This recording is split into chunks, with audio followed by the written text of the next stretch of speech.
Hello friends, welcome back to the one new video guys and my YouTube channel guys. Today friends, we are going to talk about guys Oppo phone guys.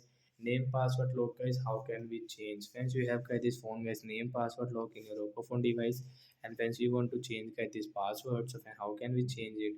Today friends, I will show you. I will tell you guys. So first of all guys, you will have to on guys your phone setting guys. So guys, after on phone setting guys, click on guys your phone password guys. We will tap here guys, log skin password. We will tap here and guys enter your phone name password log. After enter guys, again click on guys your number this name password, enter old password guys. Again guys, you will enter your password, then guys you can set new password. So first of all we will show guys password, and guys new password guys I will change into my friend name Ravi. So I will change into guys my friend name Ravi.